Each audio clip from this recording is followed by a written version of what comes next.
এই হরিচন্দনের মৃত্তিকা কি? আমরা অনেক চন্দন শুনেছি, কিন্তু হরিচন্দনের মৃত্তিকা খুব কম শুনেছি বাবা। যারা ভাগবত প্রেমিক, যারা কীর্তন প্রেমিক, তারাই জানবেন হরিচন্দনের মৃত্তিকা কাকে বলে। এক এক করে প্রশ্ন করব, মায়েরা উত্তর দেবেন। হরি কোথায় থাকে? হরি কোথায় থাকে? কিছু তো বলো। হ্যাঁ, এই তো, এই যে মা আমার ঠিক বলেছে, একদম হরি থাকে তুলসী বৃক্ষে। তাই হরি যে বৃক্ষে থাকে সেটা চন্দনের মতো পবিত্র হয়ে যায়। তাই চন্দনের তলার মাটিকে বলা হয় হরি চন্দনের মৃত্তিকা। তাই হরি থাকে তুলসী গাছে, আর এই তুলসী তলার মৃত্তিকা চন্দনের সমতুল্য হয়ে যায়। শাস্ত্রে বর্ণনা করলেন মা, কোনো মা যদি সকাল বেলায় ঘুম থেকে উঠে ওই তুলসী তলার মাটি নিয়ে গঙ্গা জল দ্বারা গুলিয়ে এই ডান হাতের মধ্যমা আঙুল দিয়ে সন্তানের ললাটে দিতে পারে, সন্তানের কোনোদিন বিপদ হয় না। এ আমার মুখের কথা নয়, মা শাস্ত্র বর্ণনা করলেন। হরি চন্দনের মৃত্তিকা। একটা মুসলমান টুপি পরে মসজিদে যায় আল্লাহর নাম করতে, কিন্তু হিন্দুরা ললাটে তিলক পরে না, হরির নাম করে না, হরিকে তারা চেনে না। এখানে শাস্ত্র কি বলছে বাবা? বিদেশি যারা সব লুটে নিল তারা, এবার ফিরে এলো আবার তারা এই কৃষ্ণ নাম লুটে নেবে বলে তারা। ওরে বাঙালি হায় হায়, তোদের কিবা হলো তাই। দেখ বিদেশি যারা কৃষ্ণ বলে পাগল হলো তারা, তোদের ঘরের গৌর হরি, তোরা হলি হারা। হরি হল হরি হল হরি হল। আমার ঘরের গৌর হরি, তার নাম নেই না মা। কিন্তু বৃন্দাবন মায়াপুরে গিয়ে দেখো বাবা, ছোট থেকে বড় পর্যন্ত সবার মাথায় চুল নাই শিখা, হাতে জপের মালা, মুখে কৃষ্ণ নামের বলি, আর দেয় ধুলায় গড়াগড়ি। একদিন এক মায়াপুরের বিদেশি ইস্কন ভক্ত আমাকে জড়িয়ে ধরে বলছে, অনুপ বাবু, আপনার কীর্তন শুনে বড় আনন্দ পায়, বড় আনন্দ পায়। আমার একটা মনের দুঃখ কি জানো? আমি যদি ওই বিদেশের মাটির মানুষ না হয়ে ভারতের কুকুর হয়ে জন্ম নিতাম, তবুও আমার জীবন ধন্য হয়ে যেত।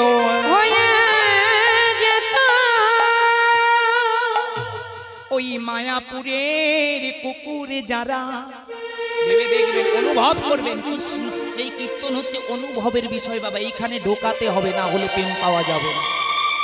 ওই মায়াপুরের কুকুর যারা বাবা, আমাদের থেকে শ্রেষ্ঠ তারা, বৈষ্ণবের প্রসাদ পেল তারা। আমরা মনুষ্য হয়ে বৈষ্ণবের প্রসাদ পেলাম না। হায় রে কলি হায়, মানুষ হওয়ার থেকে কুকুর হওয়াই মনে হয় ভালো হয়। আমি মানুষ না হয়ে হায় গোবিন্দ হায়, যদি কুকুর হতাম মায়াপুরের প্রসাদ পেতাম, বৃন্দাবনের ধুলায় গড়াগড়ি দিতাম।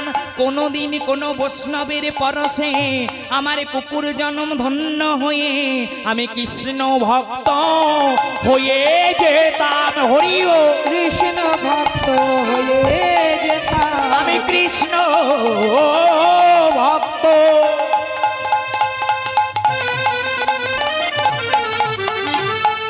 হয়ে যেতাম, আমি কৃষ্ণ ভক্ত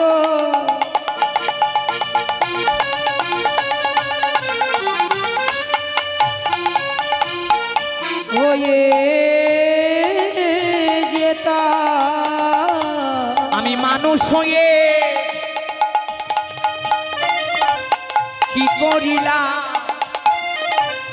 ওই দেখো পশু হয়ে তারা কৃষ্ণ বলে। আমি মানুষ হয়ে কি করিলাম? দেখো পশু হয়ে তারা কৃষ্ণ পেল। ও বাবা, অনুভব করবেন কুরুক্ষেত্রের যুদ্ধ যেদিন হলো, মাঠে ঘোষণা হলো, সবাইকে বলা হলো মাঠ ছেড়ে চলে যাও হস্তিনাপুরের। এই মাঠে ধর্মযুদ্ধ হবে। সব পাখি পশু চলে গেল, এক টুনটুনিয়ার টুনাই রয়ে গেল। টুনটুনিয়ার টোনাই দুটো ডিম দিল, ভগবানের কাছে কেঁদে কইল, ও ভগবান, তোমার এই মাঠে যুদ্ধ হবে, আমার সদ্য দুটো ডিম আছে, এই সন্তানকে ছেড়ে আমরা কেমন করে পালাবো? টুনিয়ারে টোনাই ডিমের কাছে বসে রইল। ভগবান অন্তরে জানতে পারলো ওই কুরুক্ষেত্রের মাঠে টুনিয়ারে টোনাই বসে রইল। ওরা যে আমার চরণ সারি করলো, ওরা যে জীবনের ভয় করে নাই, ওরা জীবনের ভয় পরিত্যাগ করে সব আমার চরণে দিল। যে আমার চরণে সব দেয়, আমি তাকে রক্ষা করি হাই। রাখে হরি মারে কে, আরে মারে হরি রাখে কে? আমার চরণে শরণ নিয়েছে যে, রক্ষা করতে হবে আমার তাকে। তাই ভগবান যুদ্ধ শুরু করলো। অর্জুনকে বলল, ওরে অর্জুন, আমার এক ভক্ত যে কুরুক্ষেত্রের মাঠে বসে কাঁদছে। ও বাবা, পাখি হলে কি হবে? ও যে কৃষ্ণ বলে কাঁদে। ওরে বদন নাই তাতে কি হয়েছে? তবুও কৃষ্ণ ভালোবাসে। আর এমন বদন পেয়ে, এমন জনমে পেয়ে কৃষ্ণ বলে কাঁদে।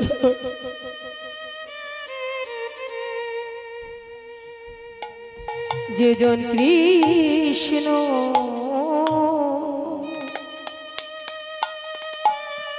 ওগো কৃষ্ণ চর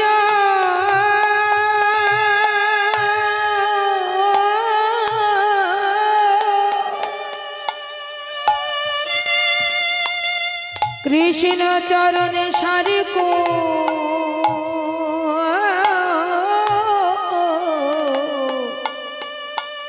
সারি করেছে।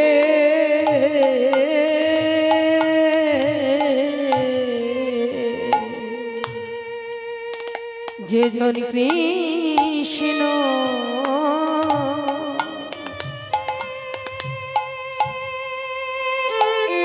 ওগো কৃষ্ণ চর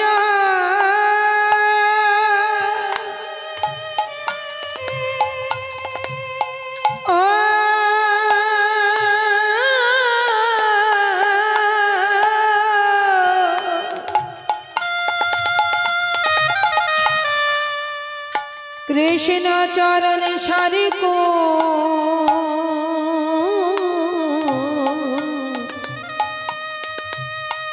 সারি করেছে।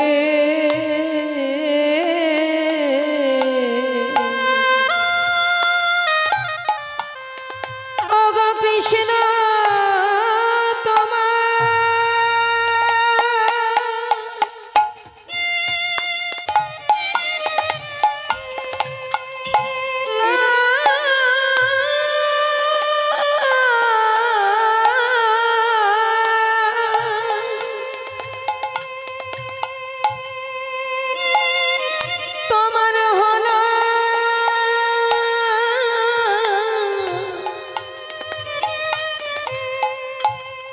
হলামে বল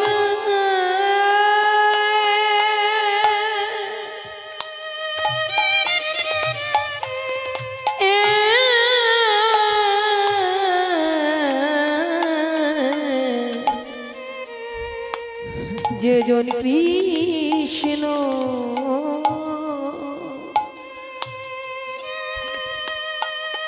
ওগো কৃষ্ণ চর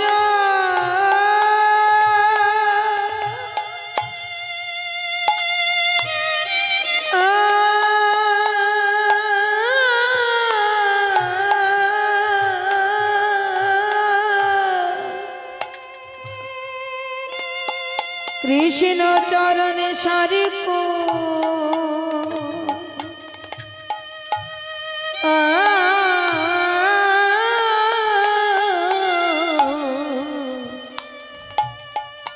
সার করেছে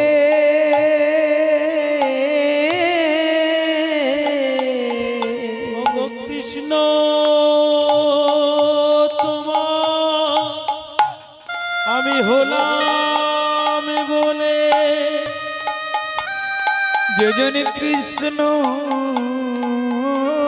চরু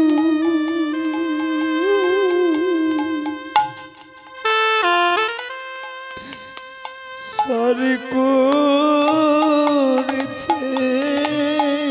ওগো কৃষ্ণ তোমার হলাম বলে যে জন কৃষ্ণ চরণ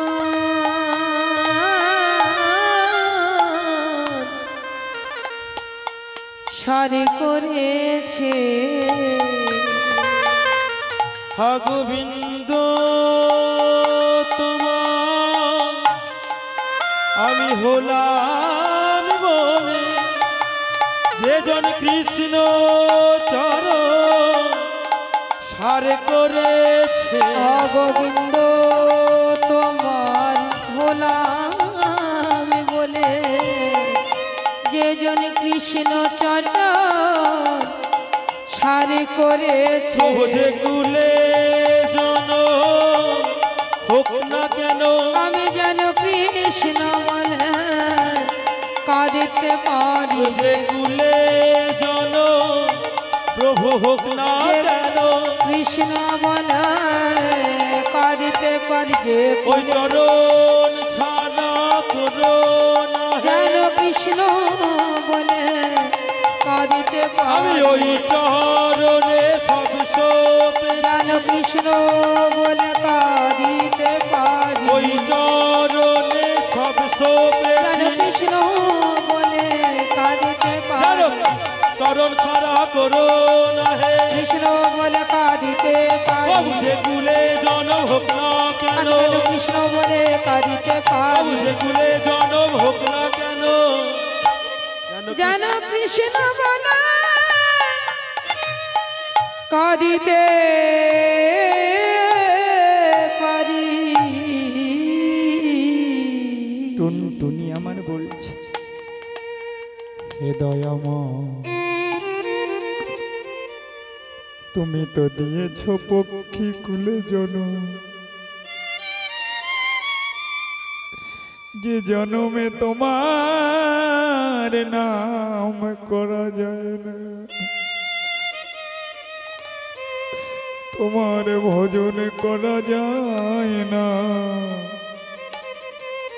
হে ভগবান তুমি টুনটুনি বলে আমায় যেন ফেলে দিও যখন টুনটুনি কাঁদছে ভগবান অর্জুনকে ডেকে বলছে অর্জুন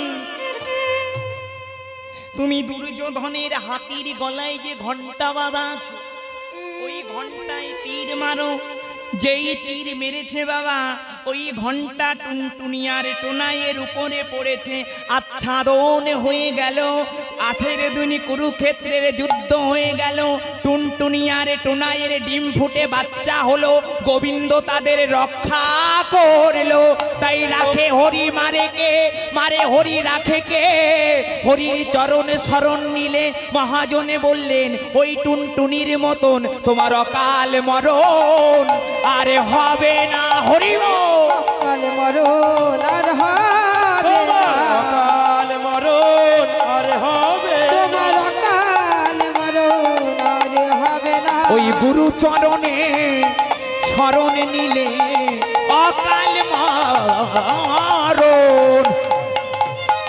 আরে হবে না ওই গুরু চরণে সারি করিলে তোমার অকাল মরণ আর হবে না তাই বিদেশি যারা বাবা দেখবেন নবদ্বীপের মাটিতে কৃষ্ণ কৃষ্ণ বলে কাঁদছে কাঁদছে আমরা হিন্দু হয়ে গলায় তুলসীর মালা ধারণ করি না বাবা, ললাটে তিলক ধারণ করি না, দিনন্তে একবার কৃষ্ণ বলি না, কিন্তু এই বিদেশিরা আমাদের সব লুটে নিয়ে গেল, এবার কি আমাদের গৌর হরিকেও নিয়ে যাবে? আমাদের গৌর হরিকে আমরা ভালোবাসতে পারলাম না, কেমন? গৌর হরির জন্মদিন আমাদের ঘরের ছেলেরা জানে না। জানে বাবা? জানে। কিন্তু বিদেশিদের যিশু খ্রিস্টানের জন্মদিন প্রত্যেক ঘরে ঘরে সবাই জানে, আজ বড়দিন, কেক কাটতে হবে। এর থেকে বড় লজ্জার কিছু হয় না। একটা মুসলিম জানে তাদের হযরত মুহাম্মদের জন্ম কোন দিন, ছোট থেকে বড় পর্যন্ত সবাই জানে। বিদেশিরা সব নিয়ে গেল, তাদের লেজ আমাদের ভারতে থুয়ে গেল। কেমন বাবা? বিদেশিরা কি করেছিল? ভারত থেকে সব লুটে নিয়ে গেল, কিছু রাখে নাই। সেই বিদেশিরা তাদের শিক্ষা আমাদের দেশে ছেড়ে গেল। কেমন শিক্ষা বাবা? বিদেশিরা প্যান্ট শার্ট পরতো, আমাদের ভারতবর্ষের পোশাক ছিল ধুতি আর পাঞ্জাবি। ধুতি পাঞ্জাবি সবাই ভুলে গিয়ে প্যান্ট শার্ট পরছে। প্যান্ট শার্ট তো ভালো ছিল, তাও ভালো কথা বাবা। একটা মুসলমান ভাই কখনো ধুতি পাঞ্জাবি পরে তিলক পরে মসজিদে যায় না, কিন্তু হিন্দুর ছেলেরা, হিন্দুর বাবারা, হিন্দুর ঘরের সন্তানেরা লুঙ্গি পরে মন্দিরে চলে যায়। এর মতো লজ্জার কিছু নাই।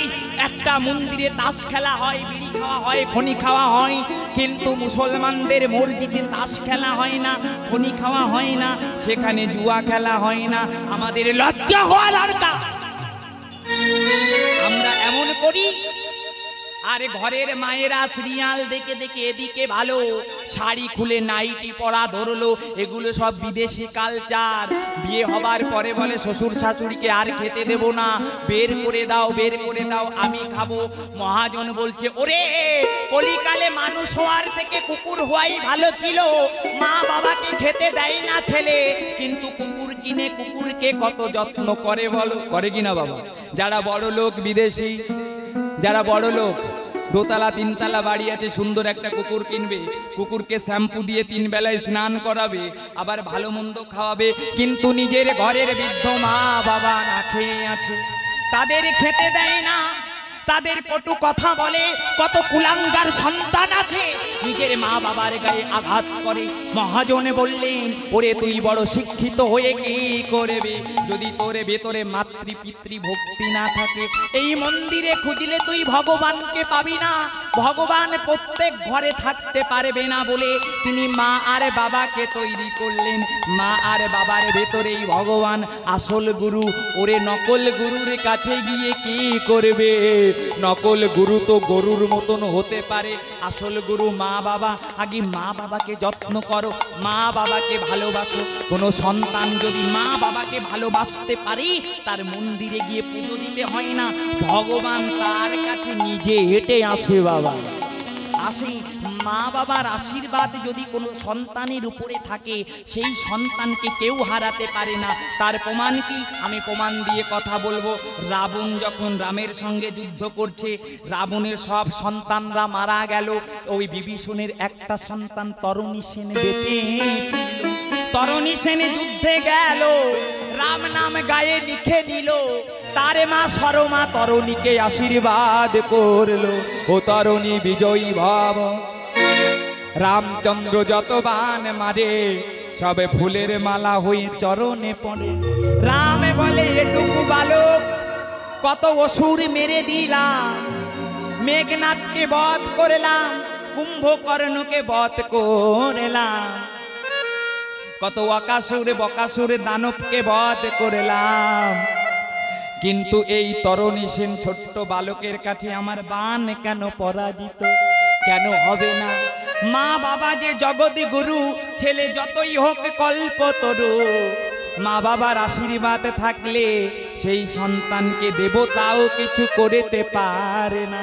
সরমা যখন আশীর্বাদ করেছে, রামের বাণ বিফলে যাচ্ছে, বিফলে চলে যাচ্ছে, তখন বিভীষণ বলে, ও হে প্রভু, এ সন্তান তো মায়াবিনী, এ অসুর কুলে, একে তুমি সহজে মারতে পারবে না। যদি ব্রহ্মবাণ মারতে পারো, তবেই এর বধ করিতে পারো। রাম আমার কি করেছে? অমনি ব্রহ্মবাণ যেই মেরেছে, তরণী সেনের গলা দুখণ্ড হয়ে মাটিতে পড়েছে। যেই পড়েছে বাবা, ওই কাটা মুন্ড বলে উঠছে কি জানো? জয় রাম, জয় রাম, জয় জয় রাম পতিত পাবন রাজা রাম হরি বল। জয় রাম পতিত পাবন সীতারাম। জয় রাম রাজা রাম পতিত পাবন সিয়া রাম। জয় রাম রাজা রাম পতিত পাবন সিয়ারাম। জয় রাম জয় রাম পতিত পাবন সিয়া রাম। জয় রাম জয় রাম পতিত পাবন সীতারাম। জয় রাম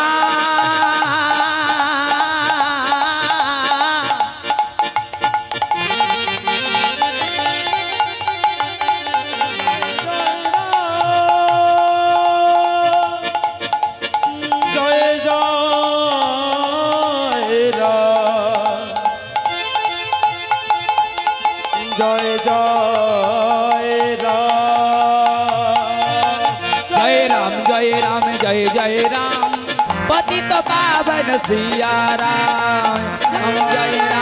जय राम पतित पावन सिया राम।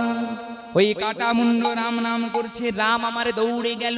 এ কেমন ভক্ত বলো, মৃত্যুর সময় রাম নাম কইল। ওগো যে মরণের সময় রাম নাম নিতে পারে, সে যে স্বর্গে যায় না, সে দেবলোকে যায় না, সে যে বৈকুণ্ঠ ধামে চলে যায়। ওই কাটা মুন্ড ধরে রাম বলছি, মৃত্যুর সময় যে সুবল তুমি বলেছি, সুবল অর্থাৎ সুবল কথার অর্থ হচ্ছে সুবল, সুন্দর বল, সুন্দর।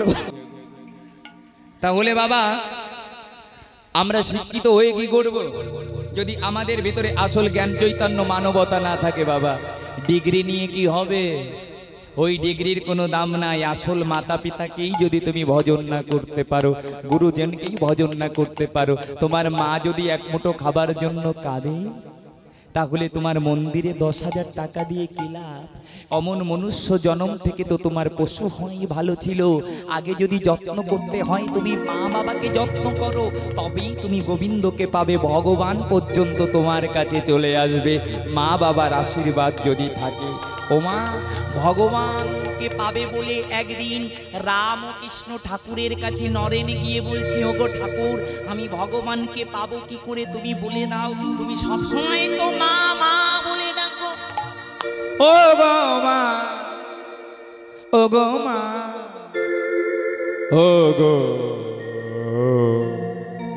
তুমি দিবানিশি মা মা বলে ডাকো, মনে হয় তুমি সব জায়গায় মাকে দেখতে পাও। রামকৃষ্ণ বলছে, ওরে পাগল, ওরে শালা। রামকৃষ্ণ তো সবাইকে শালা বলতো, তাই তো বাবা? বলছে আরে শালা, ওই দেখ মা দাঁড়িয়ে আছে। নরেন বলে আমি তো দেখতে পাই না। রামকৃষ্ণ বলে ওরে শালা এদিকায় এদিকায়, ওই দেখ মা দাঁড়িয়ে আছে। শালা কথার অর্থ হচ্ছে ভক্তির তরণী। আমরা শালাটাকে খারাপ ভাবি, কিন্তু শালা কথার অর্থ সন্ধি বিচ্ছেদ করলে হয় ভক্তির তরণী। বলছে ওরে শালা ওই দেখ। নরেন বলে আমি দেখতে পাই না। বলে ওরে শালা ভালো করে দেখ। যখন নরেন বলে আমি কোথাও মারে দেখতে পাই, রামকৃষ্ণ আমার নরেনের ঘেটিটা ধরে গঙ্গার জলে চুবিয়ে ধরলো, ভালো করে দেখ শালা এই জলের ভিতরে দেখ। এবারে নরেন বলছে ও ঠাকুর আমি মরে যাব, আমায় জলের ভিতরে তোলো তোলো। ও বাবা, জলের ভিতরে কেরোর ঘেটি ধরে টেসে ধরলো, বাজবে, মরে যাবে না দম বন্ধ হই। তখন তুলেছে। ঠাকুর আমার বলে ওরে শালা কেমন লাগলো? বলে ও ঠাকুর কেমন লাগলো? মনে হয় প্রাণটা এখনই গেল গেল, এখনই গেল গেল। প্রাণটা আকুই পাকুই হচ্ছিল, আনচান হচ্ছিল।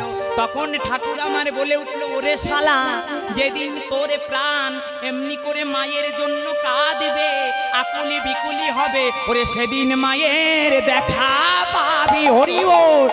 সেদিন মায়ের দেখা পাবি, ওই সেদিন মায়ের দেখা ওগো পাবি। সেদিন মায়ের দেখা পাবি। যেদিন মায়ের জন্য প্রাণ তোর আকুল হবে, তুই সেদিন মায়ের দেখা পাবে।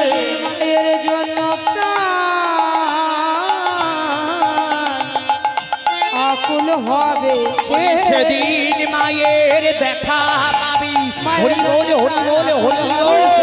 মায়ের দেখা পাবে। মায়ের জন্য মন প্রাণকুল হবে সেদিন মায়ের দেখা পাবে।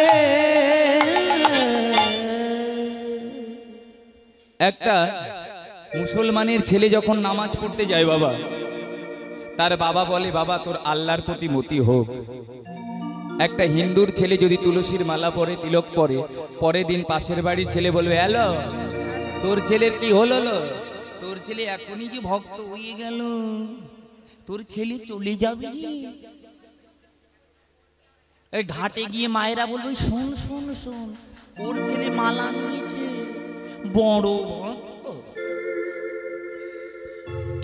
এই হচ্ছে হিন্দু ধর্মের মানুষের কাজ এটা বাবা। একজন ভক্ত হলে তাকে নিচে নামানোর জন্য পিছনে লোক লেগে যায়। আর মুসলিমরা একটা ভক্ত হলে আরো 10 জনা বলে তুই আল্লাহ তোকে রক্ষা করুক, আল্লাহ তোকে ভক্তি দিক, আল্লাহ তোকে রসুল দান করুক, তুই খোদার বান্দা হয়ে যা। তাই বাবা রোজার মাস আসলে যে একটু বুঝতে শেখে, ছোট থেকে বড় সবাই রোজা রাখে। আর একটা কথা বলি, বিদেশিরা আমাদের দেশে কি কি করে গেছে। বিদেশিরা ঘরের ভেতরে পায়খানা করে, ঘরের ভেতরে। আর